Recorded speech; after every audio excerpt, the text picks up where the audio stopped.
Before we start, this podcast contains some tape that describes some pretty graphic violence. We want to let you know that before we get going. Oh, wait, you're listening? Okay. All right. Okay. All right. You're Listening to Radio Lab. Radio Lab. From WNYC. See? Yep. Hey, I'm Jad Abumrad. I'm Robert This Krulwich. is Radio Lab, and today We're going to start this show with a fellow named Ben Montgomery, a reporter for the Tampa Bay Times. he's a guy we've had on the show before. Ben, say something. Hi, this is Ben. Okay, I think it's good. All right, we just want to know from you, like, what are you guys doing? How are you doing it? What are you thinking? I'll start at the beginning. Yeah, start at the beginning. Yeah. Tell us what you're doing. So after the Mike Brown shooting in Ferguson, There is growing outrage tonight after an unarmed African-American teenager was shot and killed. when that became a national story, there was a lot of belly aching in the press How many people do we see killed in the United States about by the police each year? how no one keeps accurate statistics There's currently no national statistics on police shootings, law enforcement officer involved shootings. And it struck me at the time that, like, what we react to is all anecdotal. You know, once in a while, one of these things will catch fire Tamir Rice. Jason Harrison. Sam DeBose in the head during a and will become sort of a national story. And I personally was having trouble, like, processing that. Like, number one, is it trending one way or the other? Are police shooting more black people than white people? Just very simply. Yeah. The problem is we don't know. We have no idea because nobody tracks these. The FBI doesn't. State agencies don't, for the most part. Really? So that data doesn't exist somewhere within the police department itself? In the police department, it does on the local level. However, it doesn't exist in any accurate way by a broader agency. And I could tell you how many purse snatchings there were in Florida in 2011 using the FBI numbers or the numbers submitted to the Florida Department of Law Enforcement, but I can't tell you how many times police shot somebody. Now, there have been a couple of organizations that have tried to keep track nationally. But everything that's done so far is incomplete. You know, because most of those, you know, like The Guardian has an online database, most of them rely on media reports. So they're only really keeping track of the ones that sort of hit the public consciousness. That's right. So Ben and his editors thought, Let's do something that's more complete. Let's do something that's unprecedented. so first thought he had, Florida. it's the third biggest state. Demographics are pretty similar to the rest of the country. And Florida has wonderful public records laws. Legally, it's easier to get information in Florida than in a lot of other places. And so Course of government business. Ben sat down and started emailing every single police precinct in the entire state of Florida. I think I sent 388 emails asking for 5 years worth of paper, any paper generated when an officer fired a firearm and someone was injured or killed as a result of that shooting. Now, this involved a year of work. Hounding police departments, getting lawyers involved. This was a massive thing that involved probably no less than 100 people. But eventually, Thank you, sir. Ben put together the most comprehensive police shooting database that we know of. I want to show Matt these documents. A while back, we sent our producer, Matt Kilty, down to the Tampa Bay Times Oh, is this them right here? to check it out. Yeah. How many documents do you think you have sitting on this desk? There's probably 5,000 pages. I have a stack of paper that's about as tall as me, 6 feet tall. We got them broken down by county, but you can see, so A, B, Bay County, Boca Raton, Boynton Beach, all the way through the alphabet. Yeah, you basically just have all these manila folders with tons of papers in them spread across an entire desk. Right. It's a combination of use of force reports, civil court records, and media clippings that represent 831 shootings. I hope every shooting in the state of Florida in 6 years' time, 2009 to 2014. So what we did was go through all of this material, scrape each of those reports for every bit of information that we could get that we thought was useful. Circumstantial stuff. Did it involve a SWAT team? Did it involve an armed suspect? Was there a chase? All the demographic information for the firing officer or officers and the people who were hit by those bullets. Then we thought, let's learn from these. Let's see how we can compile the data and build a database. And hopefully draw some conclusions, some lessons, some solutions. This is all going to go into a sort of a giant online database at the Tampa Bay Times website. Hopefully other organizations in other states will start to do the same. Perhaps even one day we'll have a national agency that keeps track of this stuff. In any case, in the meantime, here's some of the things that Ben found. And initially, some of it, kind of surprised us. Well, the biggest sort of counterintuitive line in this, the numbers are flat. He says if you look at the numbers, what you see year after year after year, the numbers have stayed steady. About 130 people shot by police every year. Which seems odd because, the past couple of years, these videos that go viral and makes it seem like this is a new and intense problem. The numbers show that doesn't seem to be the case. Huh.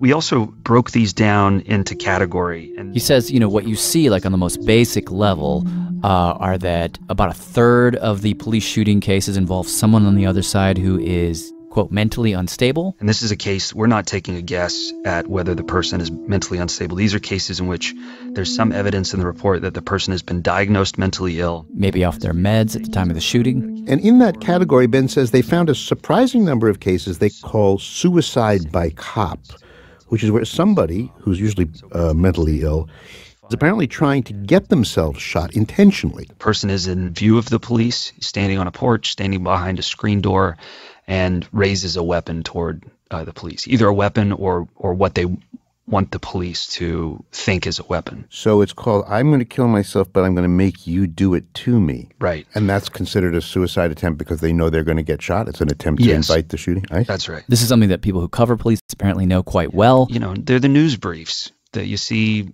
once or twice a week. But it was news to us. I mean, clearly, police are now like the de facto front line in dealing with mental illness in this country. But when it got to Ben's central question, what do the numbers say about race? I think I would start with the fact that I'm not sure it was so surprising. That 40% of people shot by police are black. And that is out of whack with the Florida demographics. What is the percentage of African Americans in Florida? It's not 40%. It's more like 17. That's right. Which means ultimately that if you're a black person in Florida, you are 4 times as likely to be shot by police than if you're white. This doesn't tell us much right now, but the breakdown between fatalities for those same demographics. And as we sat there going through this particular set of numbers, 50.9% were carrying a firearm. 9% had a blade. 70% involved some form of resisting arrest. And we talked with them numerous times over 2 years, drilling down on those numbers. And as we were doing that, 50.9%. It was weird. I started to feel like, I'm really glad that we have these numbers finally. That in itself is a good thing, but to move further down, 91 of the 570 or 16%. The numbers themselves don't really get you very far. 16%. Cases 1%. The more you hear, it's just like, yeah, this is only one ultimately limited way of knowing the problem. Yeah, I mean, what gets me is like I don't know. It's back to where we were and why we wanted to start this. It's a nasty mess. I'm still just moved by the single cases, the individual cases, and it's hard to remember that each of these is, they're all written in this. The preliminary investigations revealed that ASPD officer Matthew Fowler received a call in this staccato, sterile police speak. Fowler approached Apartment 255 and was confronted by a white male, later identified as Anthony Skiles, armed with a knife at Apartment 255. But every one of these, every report is at least one human life. Someone was either, more often than not, gravely injured or killed. So we have on this table the investigation of the deaths or severe injury of 831 people. So what we decided to do in collaboration with the Tampa Bay Times is we grabbed a couple of folders right off Ben Montgomery's giant folder stack to follow wherever those stories might lead. Matt, Keelty, and Ben traveled around Florida on a few different occasions, talking to the people behind those statistics you heard. And over the next couple of weeks, we're going to bring you 2 of those stories. This podcast is the first. Matt, I guess we'll just turn it over to you. Yep. Okay. So day 1? Yeah. Where was this place again? DeLand, Florida. Windows are down. It's hot. Probably low 80s. Little town on the east coast of Florida. And we were there because Ben had found out about this event. Do you even know what the thing is called? It's the third, they call it celebration, the third anniversary celebration of the police killing of Marlon Brown. Okay. And this event was being held at the West Volusia Shrine Club. Shrine Club. Shrine Club. Like Shriners? Like the Shriners. I'm just going to walk in and introduce myself. So I walk in, and, you know, it's just like a small community center. Linoleum floor, fluorescent lights. And the first thing I noticed, to be honest, is there's about 20 people in here, mostly black, who are just milling about talking. But on the walls of this place, the photos of all the Shriners run the length of this wall. It's just like portraits of old white men wearing fez hats who are all the former Shriner presidents. Or just old white dudes. Names like George Seeger, Gunter Lundwig. Oh, so, all right, so Ben... And as I was taking in the scene, this woman came up to me who was hosting the event. Her name is Crystal Brown. I try to do something like this once a year for Marlon's anniversary. Tall black woman, long dreads, and these very piercing hazel eyes. In your relation to Marlon? Ex-wife. It was high school sweetheart since I was 15. And I don't know Marlon's story. I don't. Marlon was 3 years, May 8th. It was 12:30 in the morning, and he was allegedly being stopped for not wearing a seatbelt. And so he didn't stop. He got out of his car and he ran. He was on, I guess, some kind of community control where he was supposed to be home by 12. He was on probation for a drug charge. He'd been caught with some painkillers. So he ran, and immediately the cop car followed him. And eventually Marlon slipped, fell. The cop car hit him. Going 24 miles per hour. Ran into him. He was pinned under the car for about 4 or 5 hours. 4 or 5 hours? Yeah. Yep. When Crystal and some neighbors got out to the scene, we sat out there and waited 4 or 5 hours until they were able to get the car off of him. Marlon was pronounced dead. And so Crystal and I talked for a little bit, and... You don't mind if I sit and join you for a minute? Is that okay? I started just walked around, started introducing myself to people. Where are you guys from in Florida? Tampa, Florida. Oh, you're from Tampa. Okay, so we just made the drive. I don't quite know what I was expecting. I guess I just thought it was, going to be a local event for this one person, but as I started to meet people, from all over, from Tampa, from Palm Beach. Whereabouts in New York are you? I mean, there were people from all over the country. East Flatbush. Brooklyn, Chicago, Georgia, and... Yes, this is my son, Tenoris. I started seeing these people who were wearing these T-shirts. A pink shirt, and then you have 2 doves. With a big picture of a young black man's face or a name. That's they represent angels watching over. There was one woman with a picture of her son's 8th grade graduation photo on her shirt. It's his cap and gown in red. He was 14 years old when he was killed. He was also buried in this same cap and his gown. And then another mother. This is going on the 4th year, so I have maybe about 6 or 7. Who had the name of her 23-year-old son, Rodney Mitchell, on her shirt. I have one with his graduation picture on it. I have like a fluorescent black and yellow one. I have this Jamaican color one. I have a black and white. I have different shirts. Oh, yeah. And I started seeing shirt after shirt after shirt. And I'd say by the time like 40 people had showed up and there were all these different shirts, I just realized like, oh, this is not just a thing for one person. This is a network. Like almost everyone there had lost either a cousin or a brother or a husband, like even a daughter, to police violence. And in fact, when I later spoke to one of those women you just heard, I have one with his graduation picture on. Her name is Natasha Clemens. Her 23-year-old son, Rodney Mitchell, he was shot and killed by police during a traffic stop. We're actually going to get into that story later. But she told me that... I've met about 400 other mothers. They've reached out to me and I... 400? Oh, yes. Really? Yeah, through like traveling around through Facebook. I've met 400 other mothers who's lost their children. Wow.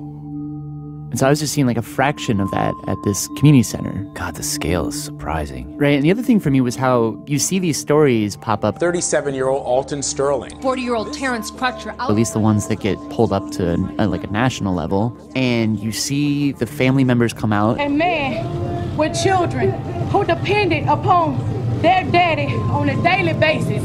And for like 2 days, you see them on television. That big bad dude was my twin brother. That big bad dude was a father. And then they kind of recede. And they're gone. And I guess what I thought is, probably they have these long, drawn-out legal battles, and then, they go back to their lives, whatever that means. But instead, it's like, oh, no. What happens is they get, folded up into this network. And we pray for those mostly that will be coming to this family. And so at the community center, there was a moment of prayer where the 40 to 50 people sat down at these big round dining tables. Because once upon a time ago, there was no coalition like we have today. There was no way to know what to do. There was no blueprint on how to get justice, on how to make change, and how to protect our kids and our loved ones. And we ask these prayers and all prayers in God's name. Amen. And so after the prayer, Crystal hollered from the back of the room for everybody to eat, so everyone stood up. And then the vibe just totally changed, and somebody put on some MJ, and a lot of people started to crowd around these two big picnic tables. You ladies mind just, I am not going to make not one comment until I eat. Oh, no comment. Which is where I met this woman. I mean, the only comment I was looking for was if you could just describe for me what we got on the table, because I'm just, What's on the table? Yeah, just what's on the table. I mean this table? This table right here. So I think you have tea, you have sweet tea, you have orange juice, and then you have your condiments for that, but on the breakfast table. Oh, man. What's that? You've got your eggs, you've got your grits, you've got your bacon, you've got your sausage.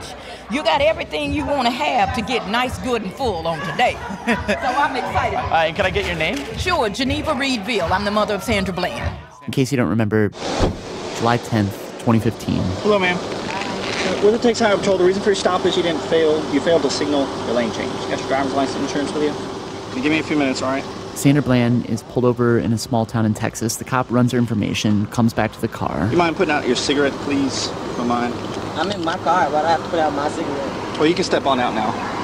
I don't have to step out of my car. Step out of the car. Step out of the car. No, you don't have the right. Step out of the car. You do not have the right to do that. I do have the right. Step out, or I will remove you. I am getting removed for a failure. Step out, or I will remove you. I'm giving you a lawful order. Don't touch me. Get out of the car. Don't touch me. I'm not under arrest. You don't have the right to take me. You are under arrest. I'm under arrest for what? Get out of the car. And then you I will light you up. Get out. Wow. Now. Eventually, Sandra gets out of the car. For a failure to signal. You're doing all of this for Get over there. You're about to break my wrist. Can you stop? You are about to fucking break my wrist. Stop moving. Stop now. Stop it. Sandra was eventually taken to jail. 4 days later, in that jail cell, she was found dead, hanged with a plastic garbage bag. The death was ruled a suicide, and Sandra's family disputed that ruling. You got everything you want to have to get nice, good, and full on today. So I'm excited. And can I get your name? Sure, Geneva Reedville. I'm the mother of Sandra Bland. Sandra Bland. Yeah. Where are you coming from? I'm Chicago. I want to let you eat your food. One thing I wanted to ask, have you come to events like this before? Oh, yes, sir. Quite a few. I was in Missouri last week.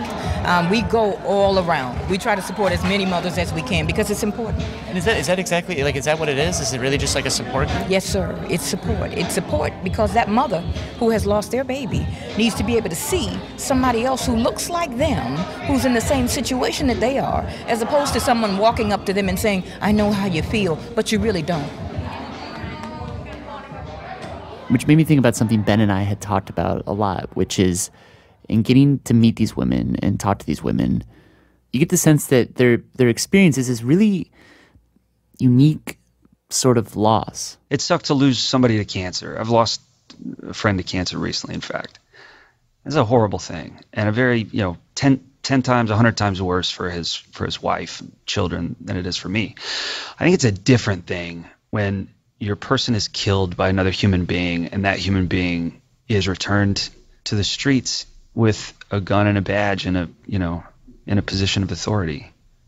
And this is something you do see in Ben's numbers, even though the numbers themselves, they can't really tell you whether or not a shooting was legally justified. What is clear is that over 800 plus shootings, even the shootings where the person was unarmed, only one police officer has ever been charged.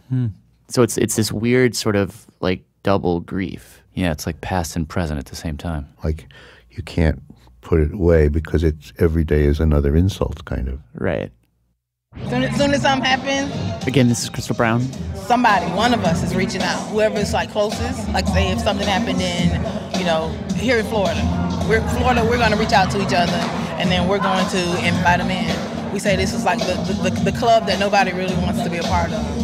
It's crazy, but this is family. I said family is more than just blood. This is my family, and I could not have made it this far. I couldn't still be fighting. I wouldn't be doing anything if it wasn't for them.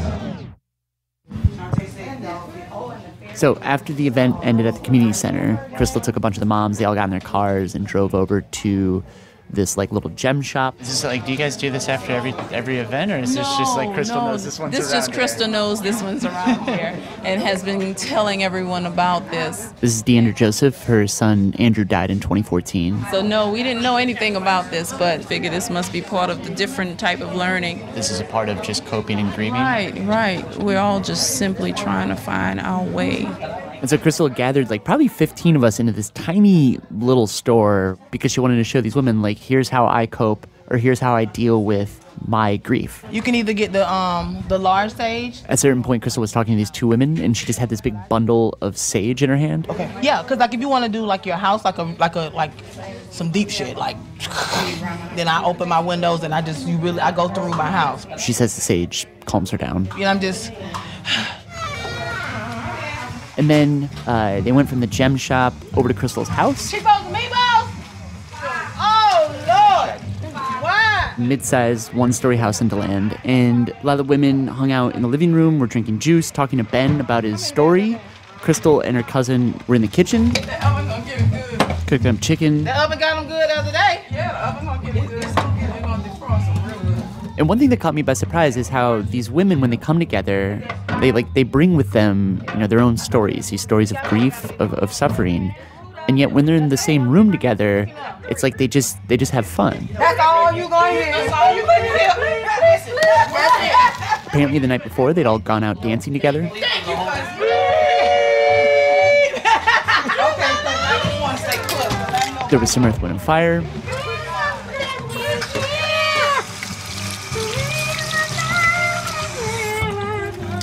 And now what we're doing, instead of getting motel rooms. Again, this is Natasha Clemens. We're starting to stay over at each other's houses. We sleep in each other's bed, on each other's couch, air mattresses. It becomes like a huge sleepover.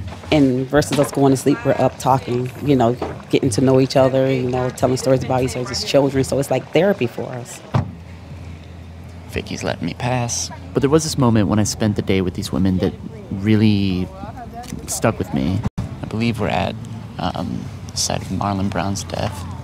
And it was when Crystal led some of us over to the site where her ex-husband Marlon was hit by that squad car. It's about 12 people here. And about 8 of them were women who had lost either a husband or a brother or a child. And we were basically just in someone's backyard, just walking through this patchy grass. So when you see the video, that street that we just came down, that's the video. That's the street, and then Marlon turns here. When he comes in. Marlon's car was probably over like right there. And then the police car that came behind him was probably right here. And then the officer that hit him came in. And then we come on. So he came right here. And that's why they call it execution in the vegetable garden, because their garden was here. And vegetables were growing and all of that. But they had onions then, because when they took him away and released it and took down the tape and stuff, when we came back here, that's all you could smell was onions. And so now, like when you cut onions, like it's not as bad now, but just the association, like so when I'm cutting onions, you get that smell, like you get those flat. Mm-hmm. In your conscience. It just brings you right back here. Mm-hmm. Yep. And the 12 of us just kind of stood there for a minute.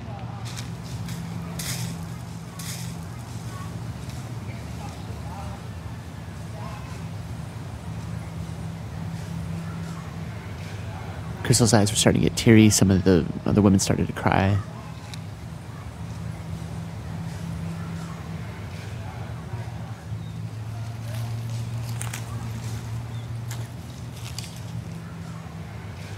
And then, y'all want me to take some?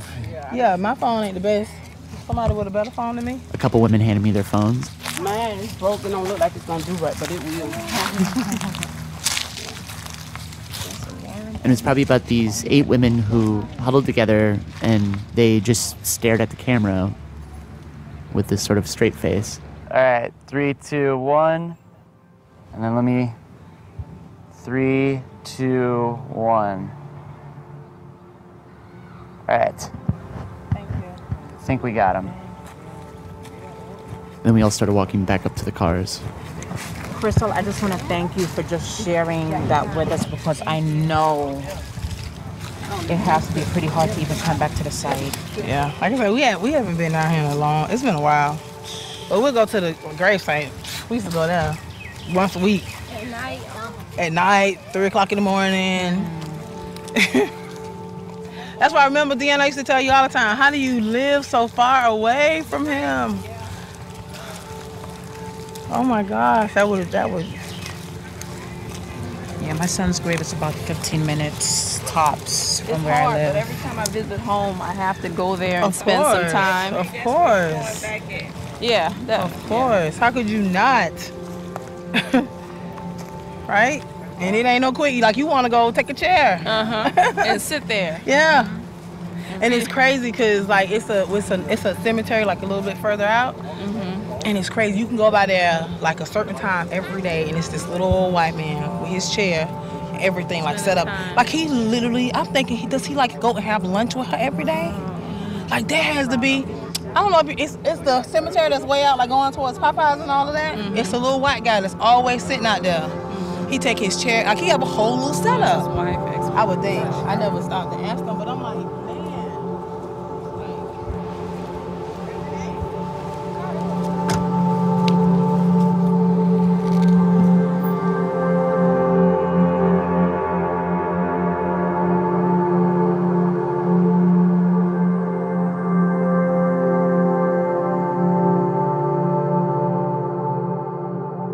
So that trip to Florida was almost about a year ago. And I felt like I happened to be there at this really interesting moment because just a few months after that trip, Geneva Reed Veal, who was the mother of Sandra Bland, who I met, she spoke at the Democratic National Convention. 1 year ago, yesterday, I lived the worst nightmare anyone could imagine. She was on stage with Michael Brown's mother, Eric Garner's mother. I watched as my daughter was lowered into the ground. And it was around this time that a few of these women started to call themselves the mothers of the movement. When I say mothers, you say of the movement. Some of them showed up at the Women's March in D.C. Mothers of the movement. Louder. I want our kids in heaven to hear it. Mothers of the movement. And it was weird because in this short amount of time, this thing that we had stumbled into, this thing that really kind of felt like, at the time, a support group, had suddenly become a force.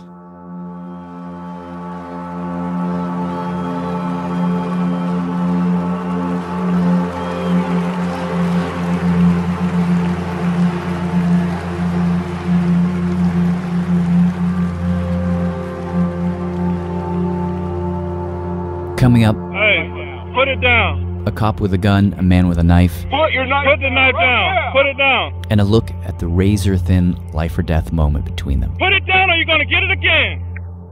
So stay with us.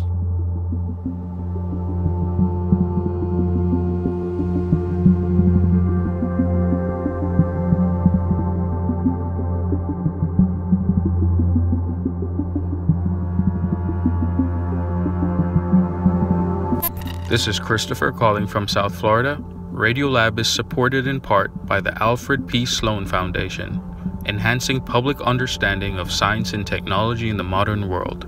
More information about Sloan at www.sloan.org.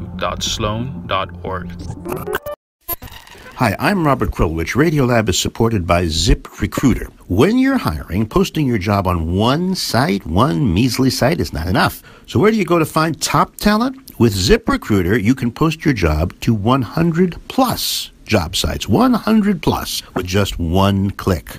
Let ZipRecruiter's powerful technology match your job to the right candidates and use their simple dashboard to find your perfect hire. They say that over 80% of the jobs on ZipRecruiter get a qualified candidate in just 24 hours. So try it for free at ZipRecruiter.com/Radiolab. That's ZipRecruiter.com/Radiolab.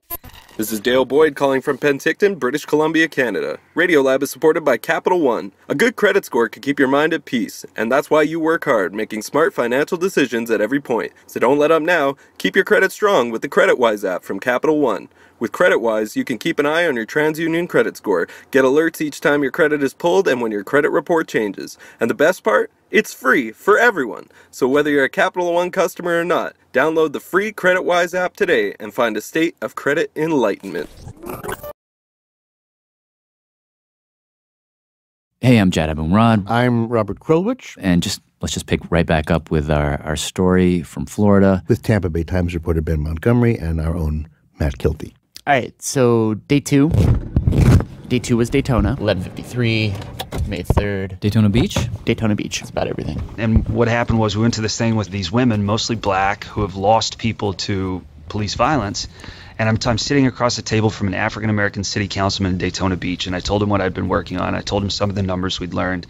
And he said, "You really need to meet our police chief." You guys want me to run down and get a shower since you guys are... His name is Mike Chitwood. You're not filming, you're just interviewing. No, just a microphone, that's all. Okay. He's the police chief of Daytona Beach. Known for its wild and raucous spring break scenes. They have Bike Week that draws 500,000 bikers from all over the country, and Daytona International Speedway. And on top of that, the permanent population there is like 62,000 people. And over that 6-year period, they've only had 4 police shootings. And that's low? Yeah, for a city like that, that's really low. Jesse, I need the breakdown for 2015. And in fact, while we were there, by race of tickets and arrests. Chitwood had his assistant print out these spreadsheets. Here we go. Oh, those are the stats? Yep. Thank you. We're going to have to do the math. And these spreadsheets are actually kind of fascinating because if you look at them... You know, you just can go right down here and you can add them up. For things like aggravated assault, theft, shoplifting, speeding. Our arrest ratio and our ticket ratio basically mirrors our city. In terms of racial demographic. Yeah, we're roughly a 60-40 city. 60% white, 40% African-American. And so when you look at these numbers, that's pretty much what you see. Tickets for speeding, about 60-40. Arrests for theft, about 60-40. That's the way we're supposed to, in theory, approach the law. And so what are they doing differently? Well, a whole bunch of things. First of all, when all these incidents were occurring in around the country with Ferguson and everything else, we did a race and policing mandatory training for the entire PD. And basically what we wanted our officers to do is, number one, learn the history of the country. Because the history of the country is that we are a racist nation, no matter how you want to look at it. It started with moving the Indians off of their land for manifest destiny. When you look at Jim Crow laws, when you look at the Civil War, when you look at slavery, when you look at Bull Connor, for example, turning the dogs and fire hoses loose on civil rights marchers. So it's important for officers to understand that you may go into an African-American community and you may think and act and talk a way where you think you're being respectful and understanding, but in reality, you're not. But let's not for a moment think that there isn't bias in policing, because there's bias. We all have bias in us. And the trick is, and I don't know if it's a trick, I don't know if any of us know how to contain that. How do we stop that bias from coming through when you make a decision? Right. And I think, I've read a lot about implicit bias, and it always seems like feels like a kinder way to say fear, like a fear of a black person, and that fear is greater than what you would feel when you're encountering a white person when you're out on the job as a cop. When you look at some of the shootings that were caught on video, and I think of the poor school janitor who lost his life in Minnesota. Oh, yeah, the Philando Castile shooting, yeah. There's a guy who told the officer in no uncertain terms, "I'm a good guy. I have a gun permit." You can't get a gun permit if you're a convicted felon. You can't get a gun permit if you're a drug dealer. So when the minute that young man tells that officer, "I have a gun permit," for some unknown reason, that officer's threat level with a baby in the car, and I got a guy with his kid, his girlfriend in the car, and he's telling me he's a gun permit holder, this is an easy car stop.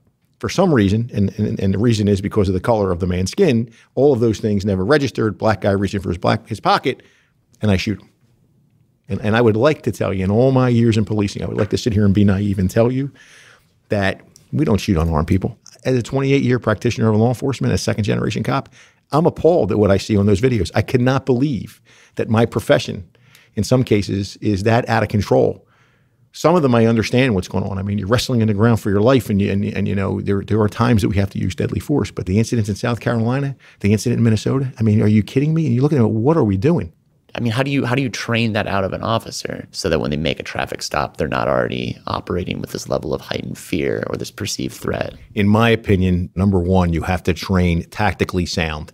You have to train using real life scenarios that take that extra split second before you fire your weapon. And I'll give you an anecdotal very quickly. When I first joined the Philadelphia Police Department, we were shooting people at a crazy rate on an accidental discharge. The officer had their finger on the trigger. When they would go to grab that person, if that person pulled or moved, you would jerk back, and it was a natural reaction to squeeze the trigger. So they sent us all back up to the police academy, and we all had to be retrained on how to keep your finger on the side plate of the weapon, not on the trigger, so that if that happened, you wouldn't accidentally trip and fire and shoot somebody, and you might have thought it was Armageddon. Oh my God, they're going to get us killed. Well, in reality, what it did was it slowed down your field of vision. It slowed everything down. That split second didn't make a difference. And that blink of an eye didn't make a difference. It made a difference in you not shooting, because that split second let you see what you thought may have been the color of my glass coming out. My cell phone was a cell phone. So you buy yourself a little bit of time. And this is the thing that Chitwood comes back to again and again, is this idea of time. In certain situations, slow down. When you're dealing with a mentally ill person, slow down. Like whatever you can do, use cover, just create some space to buy yourself another 30 seconds. That extra 30 seconds may be the difference between you saving your life and somebody else's life. Another interesting thing was, and Ben found this out also through some of his reporting with other police chiefs, is the idea that some police chiefs don't like to hire kids out of high school, like 19, 20-year-olds, in part because everything they do is this. They text a lot. That's all they know how to communicate. It's like this. And then when they look up and go to talk to somebody, and I'm serious about going through the drive-thru at McDonald's, and they could piss off the person ordering a cheeseburger. How did you do it? It's just their demeanor. It's just the way they act. In fact, Ben told me that he talked to a different police chief who told him the young people who are coming into the academy the past few years have never been in a physical fight. Which is a problem, because when they get into a fight, their heart starts to race and their muscles tense up and they don't really know what to do. So they freak out, and they're way more likely to draw a weapon and use the weapon to, to end the confrontation. Huh. So how do you can't ask her, how many times have you beat somebody up or been beaten up on your resume? No. So that Ben says that's why the police chief told him he looks to hire bouncers. I see, bouncers. Or for Chitwood, he said, from just my little myopic world that I live in, we have an awful high number of men and women who served in the military. They are my best officers. They are level-headed. They are well-trained. They know how to follow the policy. Basically, they know how to not freak out during a confrontation. And last thing, promise this is the last thing, one of the most important things Chitwood says is you have to get into the community. And I'm not talking about the good stuff. Oh, they bought Christmas gifts or they cooked Thanksgiving dinner. I'm talking day to day. You have to get to know people. Yeah. Let me, come on. All right, sure. And so to make this point, Chitwood got up, walked me down the hall to another office. There you go. Let's see. All right. Sat me down on a computer. The sound comes on in about 20 seconds. Okay. To show me this video. You got it. So video starts in silence, and it's a body cam video. It's a body cam on the cop who is driving a squad car. He's got his body cameras mounted to his eye. On his glasses. So the camera's going where his eyes go. Next to him, passenger side, is his partner. Both cops are white. Also, it's night. So the call is for a guy who's running around with a knife trying to stab people. He was off his meds. I think he was on a crack cocaine binge, if I remember correctly. They park. It's a little neighborhood street, and you can see down the street, half a block away, No, man. this shirtless black guy. Why don't you chill out, Derek? That's the cop talking to him, the cop wearing the body cam. And this black man, he's got his arm raised, pretty big knife in his hand, and he's walking towards the cops. Why don't you stop acting so crazy? The black guy gets closer and closer and closer, and finally the cop wearing the body cam pulls out a taser. The other officer, who's out of the frame, is behind him with his firearm out. And the guy Put your fucking knife down. Put it down. is approaching. Put your knife Put the knife down. Put it down. he gets within like 10 feet of the cops, and then Taser. the guy with the body cam fires the taser. The guy holding the knife, he falls onto his back onto this like cement driveway. He's still got the knife in his hand. Put it down or you're going to get it again. Put it down or you're going to get it again. And the cop who's got his gun out, he hustles over, kicks the knife out of the guy's hand, grabs him by the hand, turns him over, and then He's detained Central Code 4. cuffs him. And then Hey, Derek, man, it's not a smart idea to have a knife coming at the police. the officer will say, "Why didn't you listen to me and just drop the knife and walk toward me? Why did you keep coming at me?" You're real lucky you didn't get shot. I wanted to. I was trying my best. You were trying your best to get shot? I want to see if I can get it. You want to die? I want to see if I can. You want to die? I can't. Huh? I can't. You can't die. He tells the officer, goes, "I'm Jesus Christ, and I want everybody to know that police bullets can't kill me." What is it? I mean, I know you can't. All right, Derek, we're going to stand up, all right? Count of 3. 1, 2, 3. And so The two cops pick him up, walk him over to the squad car, put him in, and the video ends. Huh. So this is the thing that you guys, you use this video for what exactly? This is one of a multitude of videos that we show officers on the correct way to do things.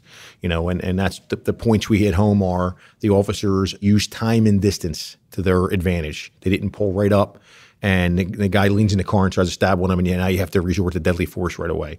They use verbal commands first. Warn them, let them know what's going on. Trigger control was another thing.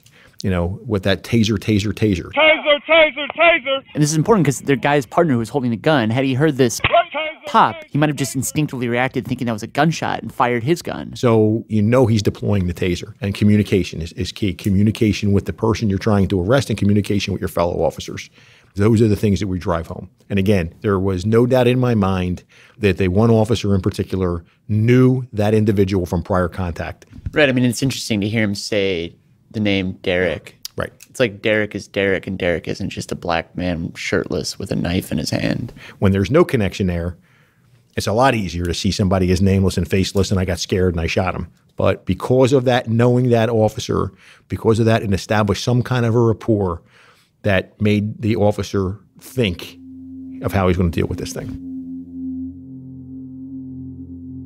And actually, after we finished watching that video and I was packing up, Chitwood told me that just a couple months after that incident. I'm biking through the neighborhood and my man sitting on the front step waves at me. Hey, Chitwood, how you doing, man? Derek does? Yeah. You stupid son of a bitch. You don't know how close you came to being dead. But he was back on his medication, wasn't doing drugs, and he was completely as normal as me and you are right now. Now, again, almost kind of like when I was with these women, it felt like I was just in Daytona at this specific moment because it was just a few months after I left. Last night's primary election, among the big winners, Daytona Beach's police chief. He is now Volusia County's new sheriff. Mike Chitwood was elected the sheriff of Volusia County. I am extremely humbled. I am extremely honored. Which is the county that Daytona Beach belongs to. Huh. And the other thing to mention is that Chitwood belongs to this organization called PERF, which is the Police Executive Research Forum. It's this big coalition of police chiefs. And in 2016, PERF put out what they call their 30 guiding principles for the use of force. And the number one principle, rather than being something law and order, is the sanctity of human life.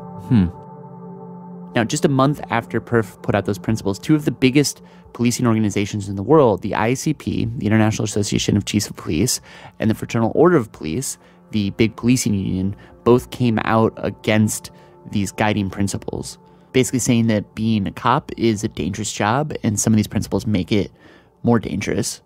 And then just like 8 months later or so, the IACP and the Fraternal Order of Police started to adopt some of these principles publicly. And despite that, there still is a bit of a divide between the organizations. But according to Ben, for the very first time, I think you're seeing these massive conversations.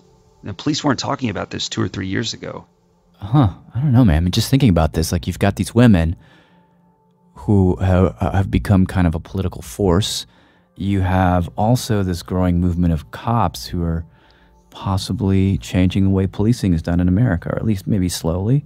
Right. But cumulatively, it does, I hesitate to use this word, but it does feel like reason for hope. Right, and I sort of felt the same way too, but there was this experience Ben and I had where I just realized how far hope has to go. We are here to see Natasha Clemens. Natasha Clemens, the mother of Rodney Mitchell. So Natasha's a woman who you heard earlier back at the community center. I've met 400 other mothers who's lost their children. That's actually when I first met her. Ben had been reporting on Natasha for like a couple years by this point, and we were there because Ben was going to hand a ton of documents over to Natasha on her son Rodney's case because she didn't have any. And I was there because we'd set up a short interview with Natasha, but when we got to her door,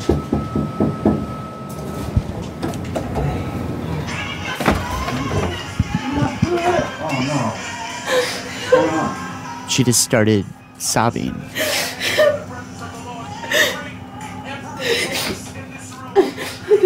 What's going on?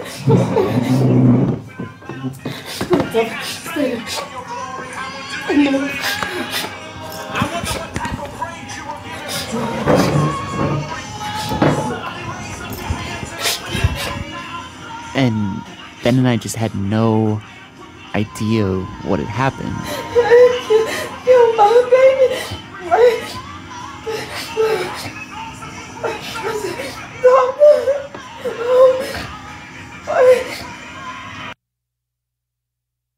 Eventually, I just turned the tape recorder off.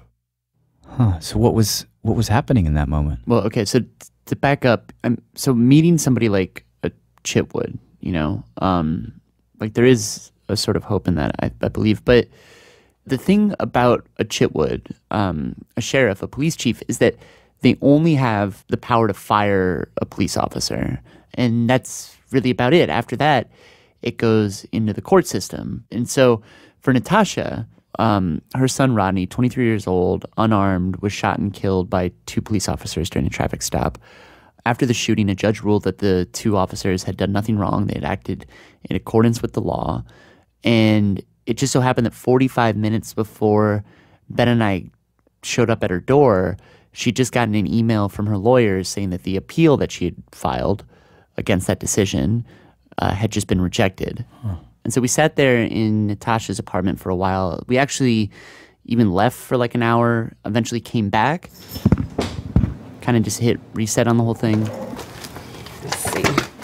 Eventually, Natasha showed me some pictures of Rodney. Long dreads. He's got a big smile. Big smile, bright white smile. Yeah. And then we sat down at her kitchen table. Okay, so if you can walk me back to the night that kind of everything happened.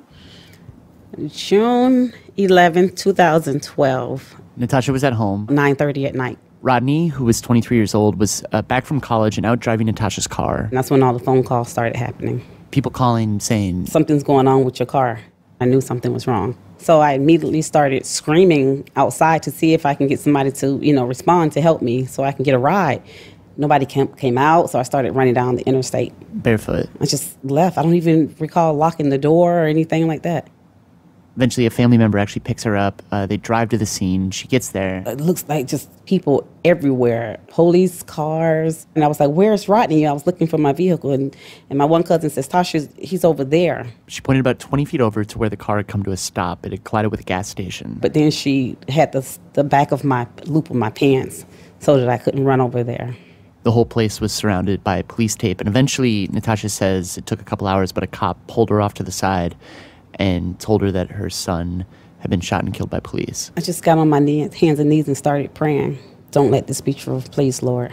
I was basically begging and pleading. That's the only thing I could do. What else do you do?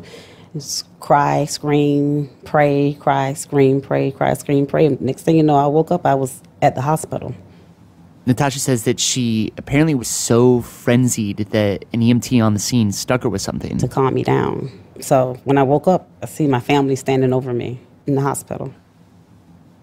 Now, as to what happened to Rodney that night, Ben has looked at testimony from the cops involved, from eyewitnesses, different court records, to piece together the events. Yeah, Rodney. According to all these documents, that night, Rodney and his 16-year-old cousin were in Natasha's car. They had stopped at a gas station. They had left the gas station and were driving down this highway when he and his little cousin get pulled over by 2 white officers. The officer said he saw him without a seatbelt.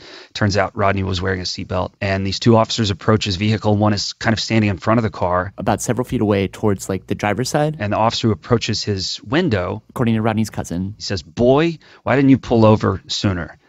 And then orders Rodney to put the car in park. And Rodney's got both hands at this point on the steering wheel. And he reaches down to put the car in park. And this is where things in the story sort of diverge, because the cops say that Rodney put the car in park, but then quickly put it back into drive, accelerated at the officer in front of the car. Rodney's cousin gives 2 conflicting accounts as to what happened. There was apparently an eyewitness across the street who said the car had yet to move.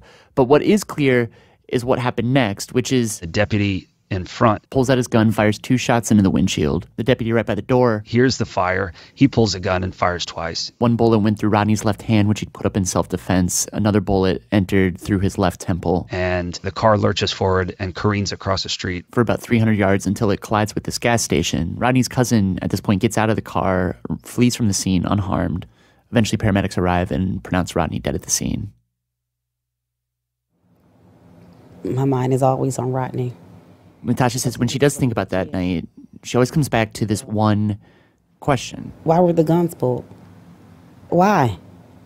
Why? What was that all about? What do you think the answer is? He's black, and that's just it. Is there ever a moment where you try and put yourself in the mind of those two officers? Absolutely not, because I would never do somebody's kid like that. That never crossed, no. I would never do that. Do you feel like it's like, do you feel like the cop in that moment, it's Rodney's black is what frightens the cop? And that's why he pulls his gun out? No, he's a bully. Hell, if somebody gets hurt or somebody gets injured or killed, he's going to get off. He's behind that blue badge. He's a bully. Is that what you think of cops, like, writ large? Absolutely. That's how it is. That's exactly how it is. No ifs, ands, and buts about it. Because it's hard for me, because I think, like it's clear that there's discrimination that exists within the police force and the people who they are sworn to protect and serve. Mm-hmm. But, like, at the end of the day, there's probably I don't know. I couldn't give you a percentage, but a number of officers in which, like, yes, they're probably violent individuals who don't belong in a police force, but I would assume that, like, a majority of the cops mean well, have probably have some sort of bias where they don't think I see a black person and I'm gonna get that boy, but that there's there's some sort of triggered response, and that the police are constantly being put into different situations where they feel under threat and concerned, and that, like, there's like a whole host of factors leading to these moments where somebody is shot and killed. It's not just that they're out here bullying people. You say that because you're white. That's why you say that. I tell you what, we can try this. Go to my sister. We'll make sure we get you a wig. Go to a tanning salon, get yourself sprayed black. And I guarantee you'll get a different response. I dare you try it. I bet you we can make you look like a black boy. I'm telling you, you'll see a huge difference. And that's just it. Like sitting there in that moment, I felt the gulf. And I just kept wondering, like, how long does it take to fill that gulf? Like, how many Chitwoods does it take? How many conversations need to happen?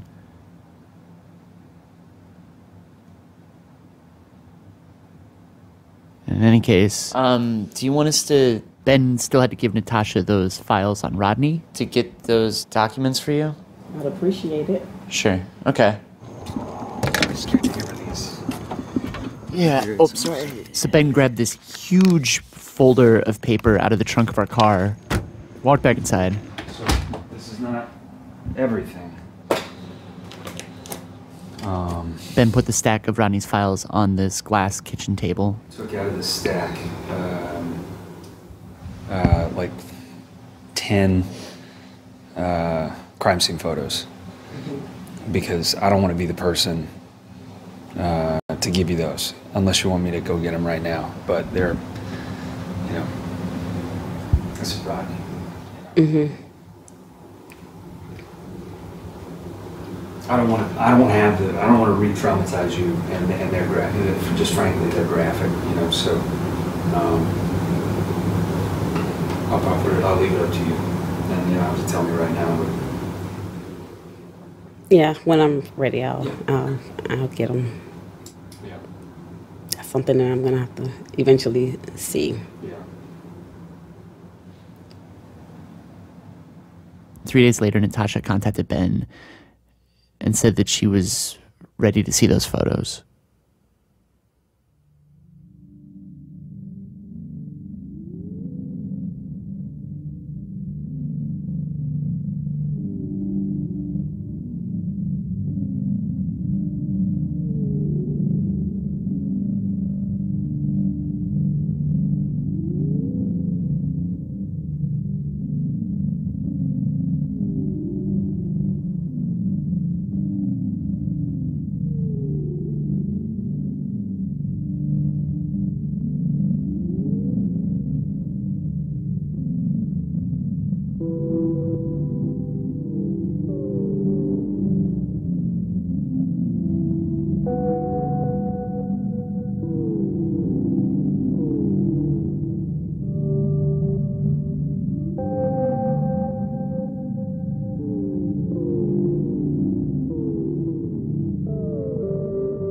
Huge thanks to Ben Montgomery of the Tampa Bay Times and to the staff of the paper that did all the hard work of gathering statistics and material. In the near future, they're going to be putting out Ben's story, a whole series of videos, an interactive graphic with all their final numbers. It should be amazing. Definitely check it out. We'll make sure that we link to it when it's live from our website, radiolab.org. And then, of course, to our own Matt Kilty, who reported and produced this piece. Next week, we'll bring you part 2 of Matt Kilty and Ben Montgomery's reporting. It's a very different kind of story. Check in for that. Okay. I'm Jad Abumrad. I'm Robert Krulwich. Thanks for listening.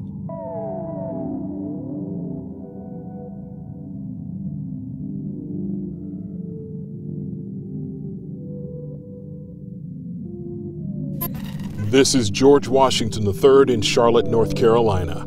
Radiolab is produced by Jad Abumrad. Dylan Keefe is our director of sound design. Soren Wheeler is senior editor. Jamie York is our senior producer. Our staff includes Simon Adler, Brenna Farrell, David Gable, Matt Kielty, Robert Krulwich, Annie McEwen, Lateef Nasser, Melissa O'Donnell, Ariana Wack, and Molly Webster, with help from Tracy Hunt, Valentina Bohanini, Nigar Fatali, Phoebe Wang, and Katie Ferguson.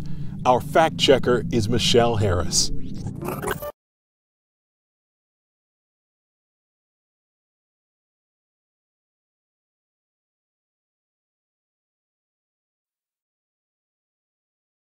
Before we get going, just a quick warning. This podcast contains some descriptions of graphic violence and also some strong language.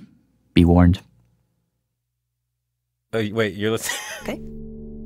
All right. Okay. All right. You're listening to Radiolab. Radio Lab. From WNYC. See? Yep. Look, it's hard to kill another human being anymore, right? Our fangs have retreated, our hands are weak, but as we've lost this ability to kill each other, we've gained an ability to read each other's tone of voice and facial expression. And often what's missing in these interactions is one side of that equation.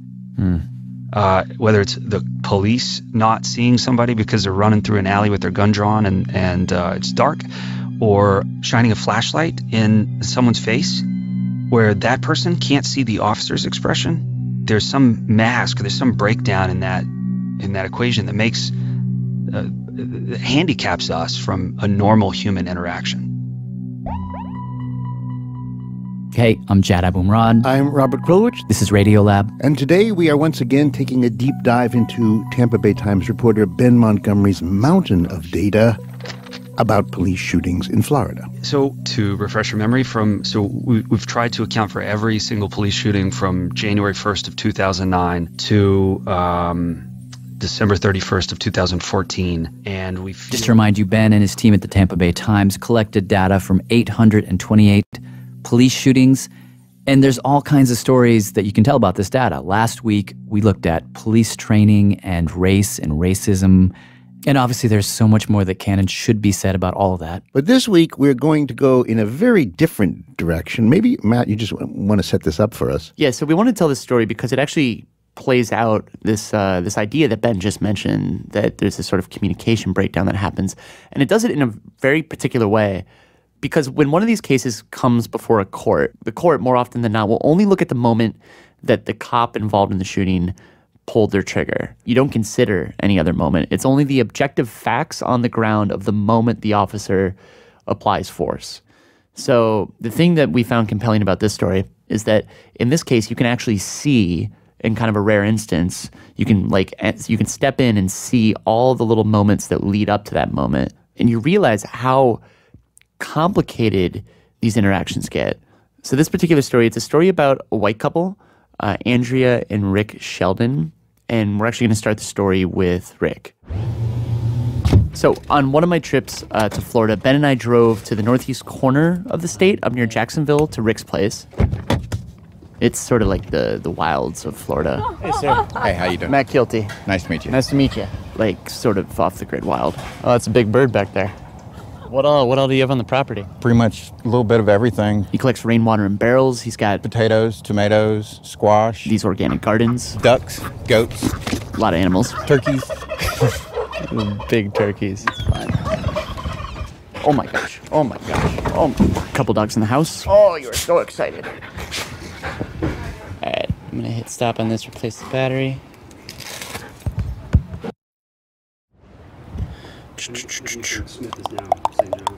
Eventually, we all sat down in Rick's living room. Rick sat cross-legged on the couch. Rick, I was just wondering if we could, I pulled up a chair across from him, if we could talk about your case.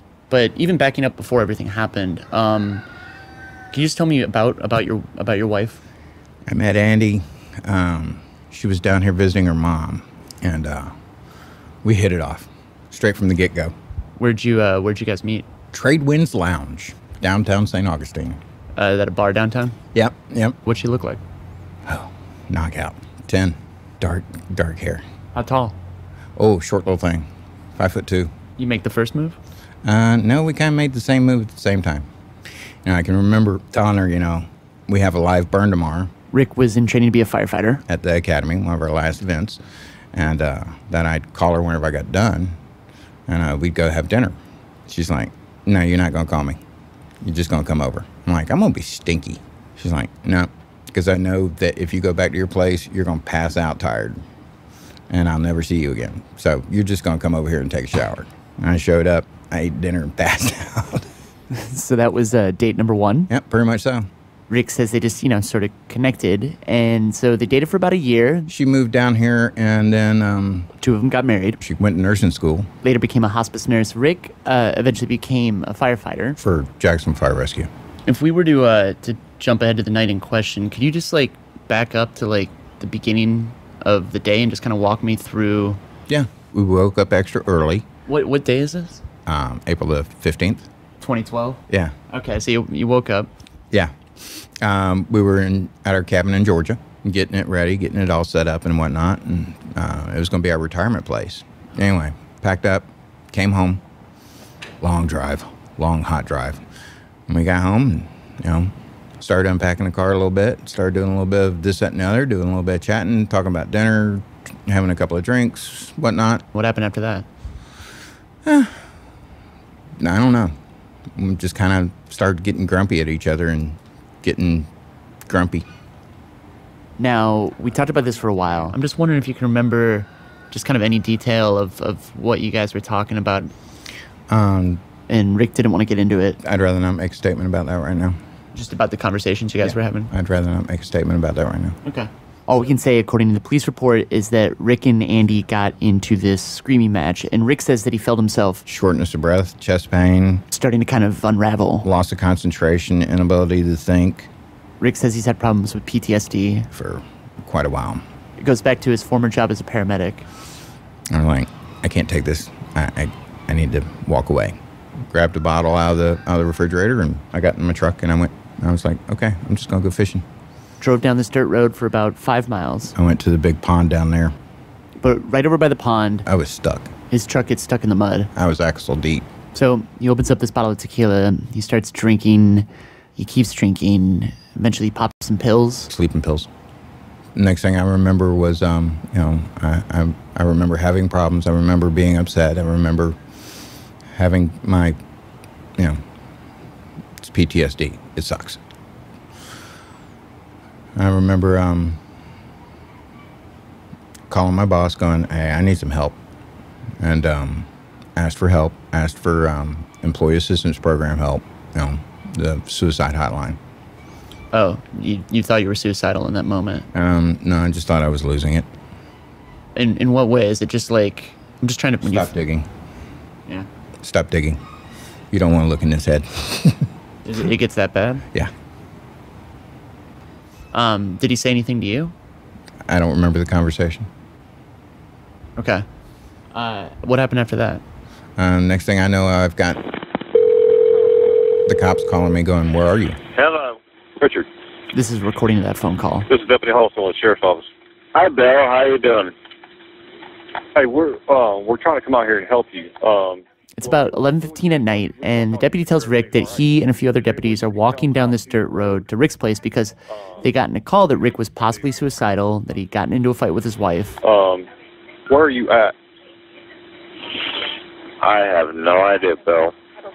Rick tells the deputy that he got in his truck, drove a ways away. Until I got stuck. And I opened that little flask, and I've been enjoying myself. Your wife's at the house? Yeah. Is she okay? Everything all right up there at the house? Everything's okay at the house. Just okay. Domestic dispute. And then can you? Deputy asks, well, can I get her phone number? Because we'd like to make contact with her. Because we want to make sure everybody's safe. Because, you know, we got deputies out here, and it's dark, you know, and we don't want her to think that we're somebody prowling and stuff. So we want her to know that we're safe. So how's the best way we can make contact with her? 823. Rick gives the deputy his home phone number. You write this down? All right. Okay. So we're gonna try to make contact with her, and then I'm gonna stay on the phone with you. We're gonna try to get another deputy to call her so that we can get her to come outside. Okay. The two of them talk for about another minute. You're not planning on harming yourself or anything, are you? No, man. Huh? No. Nah, I just want to leave. What was the last thing? I just want to leave. So at this point, the deputy is standing at the edge of Rick and Andy's driveway. Rick is still a few miles away over at his truck when suddenly in the background of the call, you just hear... Shots fired. Shit. Who the hell is firing shots? That's Rick trying to figure out what happened. Deputy? Crap. Deputy. Deputy.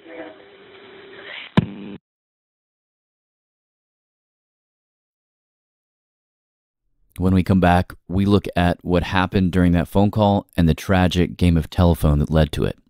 Stay with us. Hi, this is Albert in State College, Pennsylvania.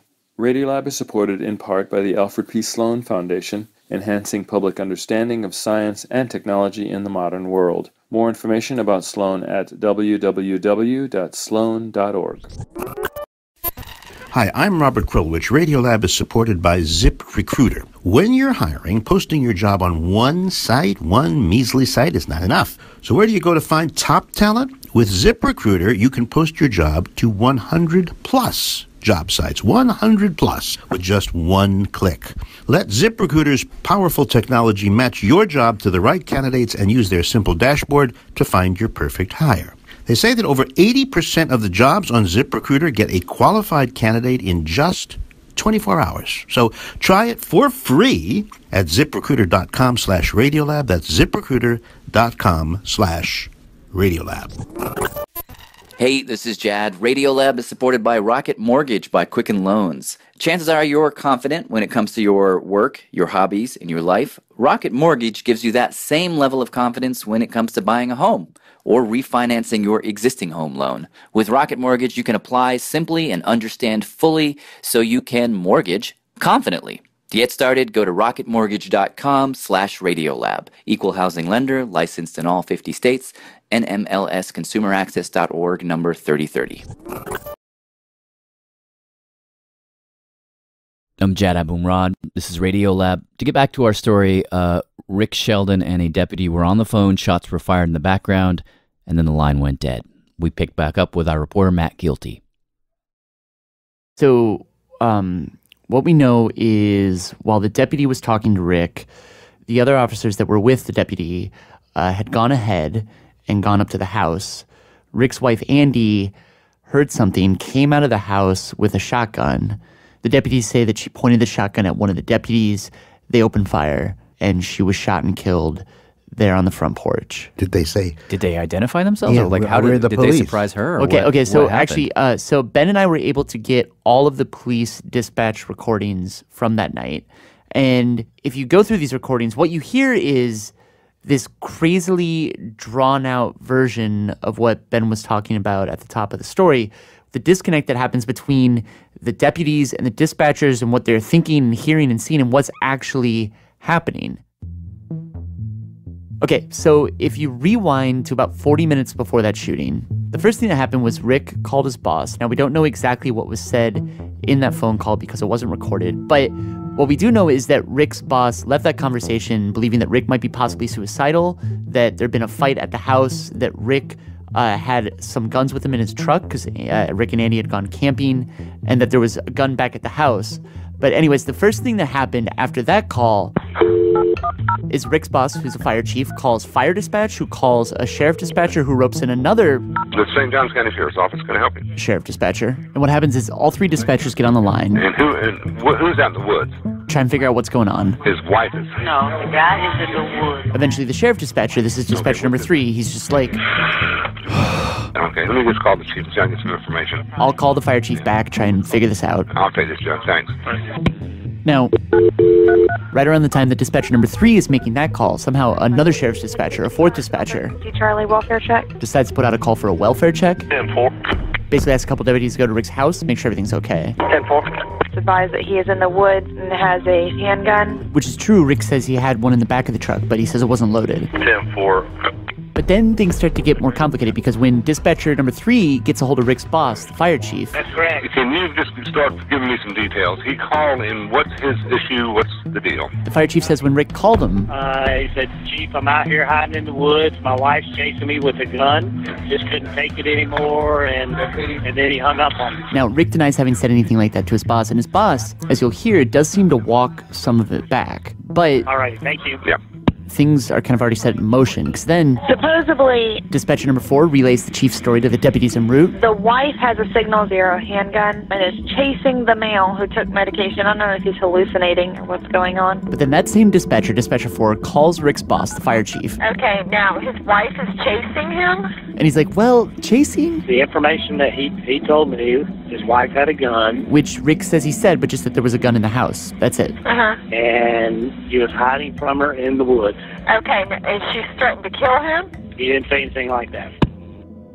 Clarification. Male half is hiding from his wife, who's Signal 0 with a handgun in fear of her, or trying to get more 1043. 48? 10-4, thank you. And this is what Ben's talking about these sort of clouds of miscommunication. Because by the time the police show up at this house for what is normally a welfare check, South Radio Weems. now she has a shotgun inside the house. Chantel, it's Mike. Hey, what you got? She's chased him off into the woods. What's that address? He's also armed, maybe even hallucinating, so the deputies, They So damn dark out here. We're blacked out walking. pull up in a blackout. Just be careful. We're trying. meaning they turn off their police lights, they get out of their cars, they don't even turn on their flashlights, and they start walking down this road to Rick's place. And one of the deputies even puts on these Night vision goggles because they think this woman has chased her husband into the woods. Supposedly, he's in the woods by his house, so just listen out, too. And as the deputies start walking down this dirt road towards Rick's place, Somebody got pepper spray? the situation gets more tense. What? What just happened? Get it out. Get it out. Dog's coming. Because, like, the neighbor's dog is starting to freak out. But eventually, Okay, we're here. We're these 6 deputies get to the edge of Rick's driveway. Chantel, I'll call you back. Okay, thank you. Bye. Be careful. And it's actually right around here, about 40 minutes after Rick made that first call to his boss, that Rick gets that call from the deputy. This is Deputy Hollister with the Sheriff's Office. Hi, Bill. How you doing? So, you know, the two of them talk for a while. The deputy's trying to figure out where Rick is, and eventually he asks, So your wife's got a gun? No, I took all the guns with me, except for she's got 12 gauge. Okay. Is she okay? Everything all right up there at the house? and Rick's like, yeah? Everything's okay at the house. We're fine. Just Okay. domestic dispute. No reason to be worried.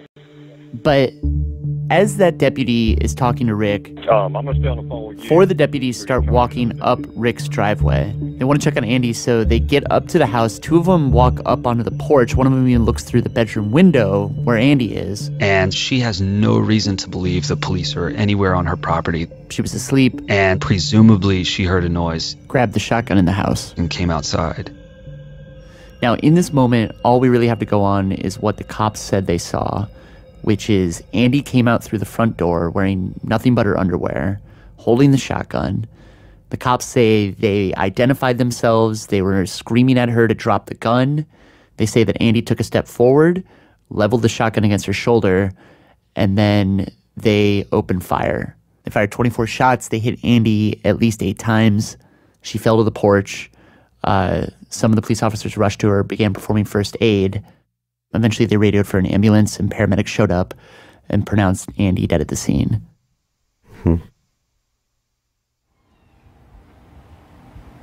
At this point, do you have any idea what's happening? No, not a clue. I realized that I needed to snap out, wake up, get my ass in gear, and find out what's going on.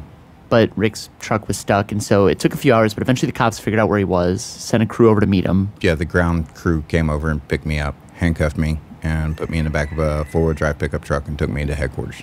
They got him out of the car, brought him into headquarters. Put me in a room, typical interrogation type room. And then I started noticing that they were being very, very friendly. Some people saying something about, my camping equipment in the truck. I remember them authorizing me to have a cigarette in the room. And then we pretty much went through the same questioning that we've gone through so far. And at which time they informed me that they had come out to the house to check on Andy. And she had come to the door, and there was an altercation, and they shot and killed her. That was the phrasing they used. Pretty much, yeah. An altercation. Yes. When you hear something like that, I mean, I can't even fathom how you respond to some news like that. I still can't fathom responding to it. Did you say anything to him? Am I under arrest? Get these fucking cuffs off me. How long did it take him to uncuff you? I don't remember. Were you saying anything to him while you were still cuffed? From that moment on, I pretty much just...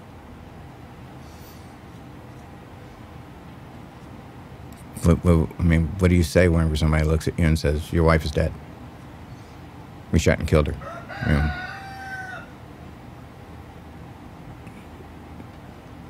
The absolute implosion of your mind just...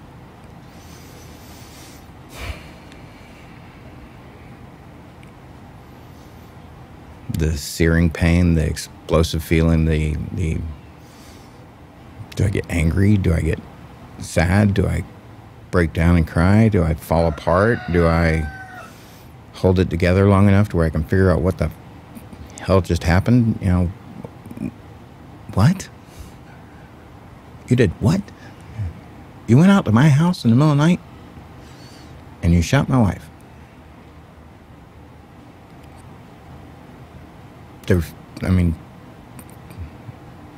How do you respond to that? To this day, I'm still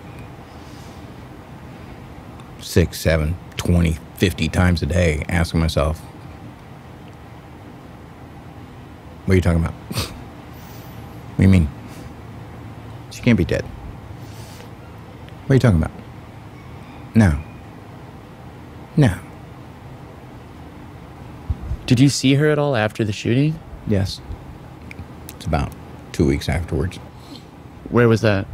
At the funeral home. Went over to the funeral home and sorry, my feet are going to sleep. Yeah, no, it's I reached down to kiss her and felt the edge of what I thought was a casket move.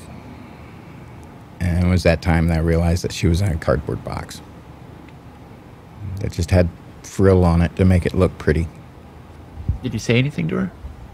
Oh, yeah.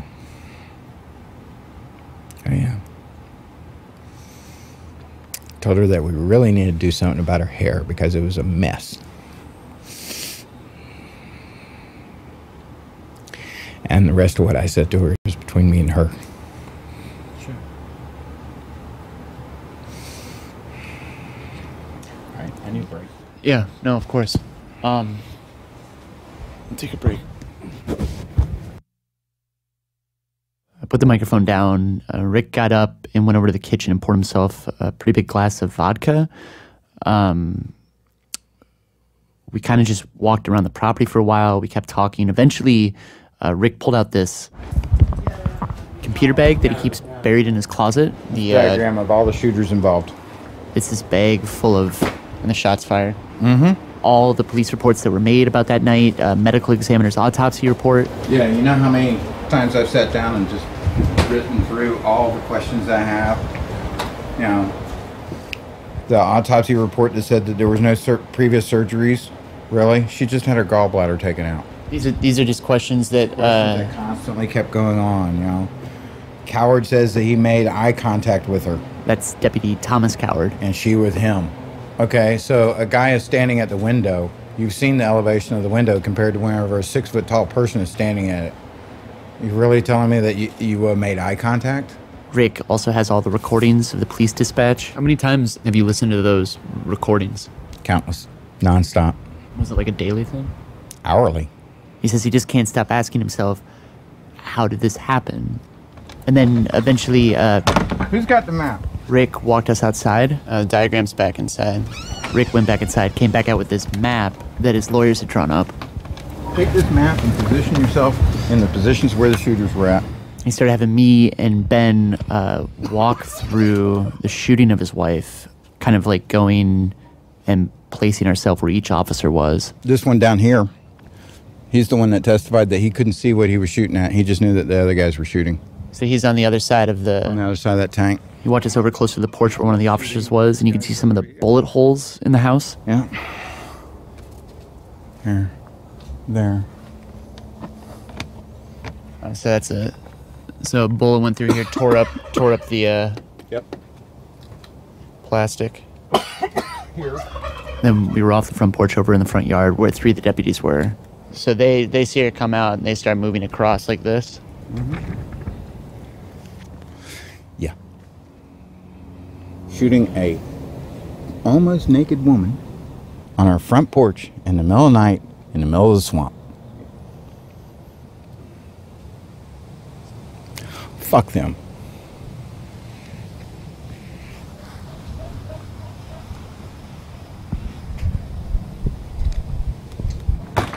Let's go.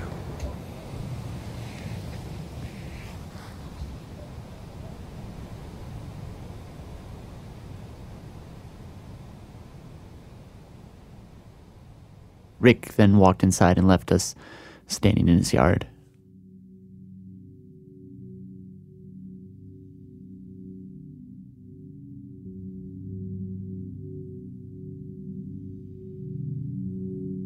About 4 months after Andrea Sheldon was shot and killed, the state attorney's office sent a letter to the Florida Department of Law Enforcement that had conducted an investigation in the shooting, saying that there'd be no charges brought against the officers, stating that what they did was a, quote, justifiable use of deadly force. Rick has filed a civil complaint on behalf of the estate of Andrea Sheldon. The complaint alleges each officer involved in the shooting violated her civil rights, used excessive force, didn't follow training, policy, and procedure, and intentionally inflicted emotional distress on Rick. When we reached out to the St. Johns County Sheriff's Office, they said they could not comment on the case pending litigation.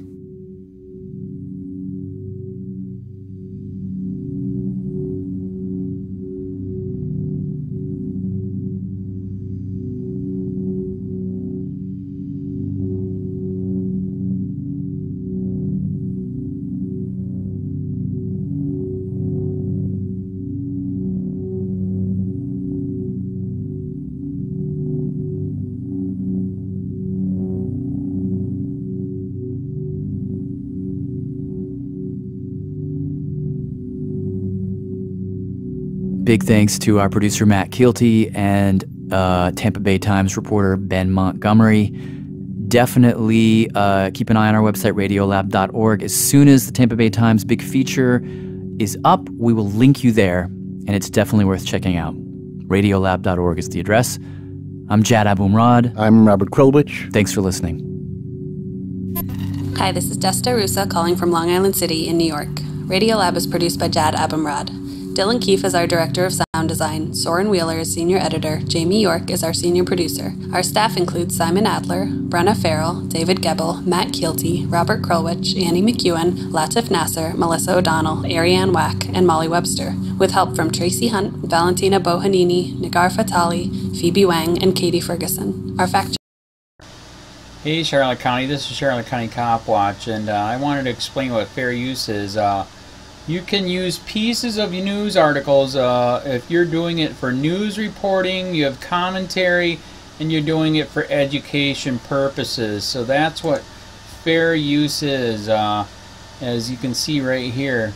Another reason why I wanted to make this video is to let you know I have just joined with Patreon. A nice thing with Patreon, I make no money on YouTube. They took the money away years ago, and so this is another way to give, and it's a nice thing too because you can give monthly.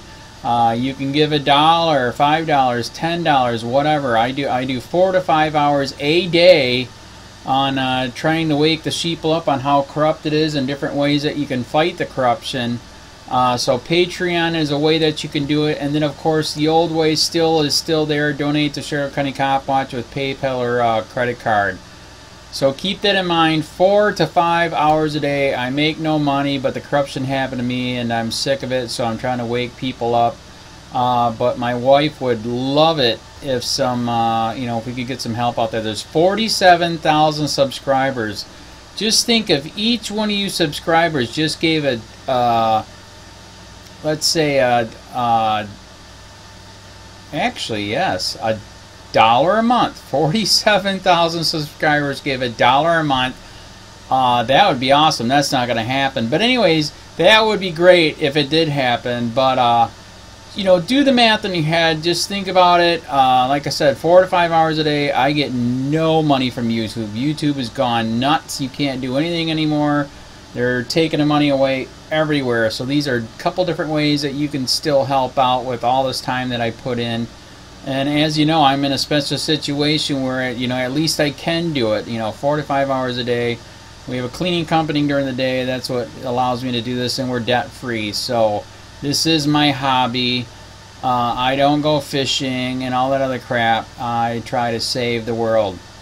So help me out to make the wife happy, man. In fact, if you guys did give $1 a day, and there was 47,000 of you, and you did it, and each of you gave $1, and that was every month, oh my God, yes, I could quit. I could start suing them. Another idea too that we have is, if I got some funds, we could actually contact everyone that has been ticketed and or arrested and put in jail and start sending them postcards to let them know we're here, and to see if everything went all right, and if it didn't, find out their story. So we could even do more investigations and more lawsuits. Lawsuits take money. So just think about that. 47,000 of you so far right now. $1 a day. $1 a month on Patreon, or $5 a month Patreon, 10, 20, whatever. Just do the math in your head. Help out. This is a lot of work every single day.